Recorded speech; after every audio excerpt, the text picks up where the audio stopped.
সত্যি বলছি, এভাবে মাছ ফ্রাই করে খেয়ে দেখবেন কতটা মজা ও সুস্বাদু হয়।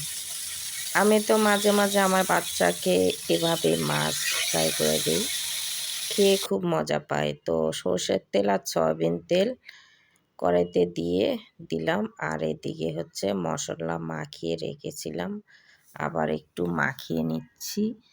লবণ, হলুদ, মরিচ, জিরা গুঁড়ো, ধনে গুঁড়ো, আদার রস, রসুনের রস দিয়ে মাখিয়ে রেখেছিলাম আধা ঘন্টা।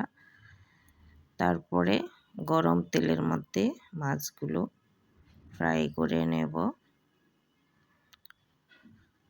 চুলার আঁচটা কমিয়ে দিতে হবে, আর তেলের পরিমাণ একটু বেশি দিয়ে ফ্রাই করলে অনেক মজা লাগে।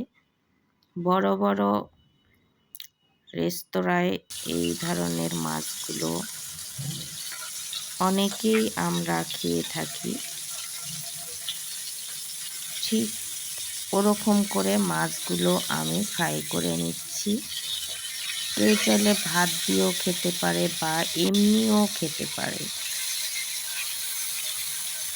আমি একটু উল্টে দিলাম, যে সুন্দর করে ভাজা হচ্ছে। একটু কর্নফ্লাওয়ার দিলে মাছগুলো আরও সুন্দর হয়। আমিও একটু কর্নফ্লাওয়ার দিয়ে দিয়েছি। এই যে দেখুন কত সুন্দর হয়েছে। একটা উঠে নিয়ে আরেকটা দিলাম, আর চুলার আঁচটা একটু কমিয়ে দিয়ে ভেজে নিচ্ছি, যাতে ভেতর থেকে হচ্ছে সিদ্ধ হয়।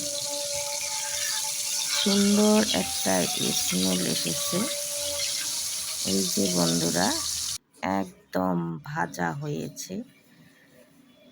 তিনটাই হচ্ছে 1 কেজি হয়েছে তেলাপিয়া মাছ। তেলাপিয়া মাছের ফ্রাইটাই ভালো হয়। আমি আমার বাচ্চার জন্য আমি এভাবে তৈরি করি। আমার বাচ্চা অনেক খুশি হয়, অনেক। পুরো একটা মাছ খেয়ে ফেলে সে। এমনিতে মাছ খেতে চায় না, কিন্তু এভাবে মাছ ফ্রাই করে দিলে খুবই পছন্দ করে।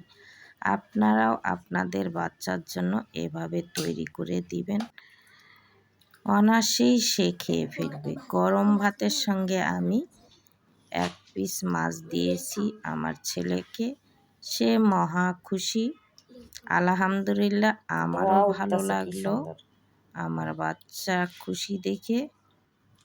আপনারা বাসায় একবার হলো ট্রাই করে দেখবেন। ভালো থাকবেন। আল্লাহ হাফেজ।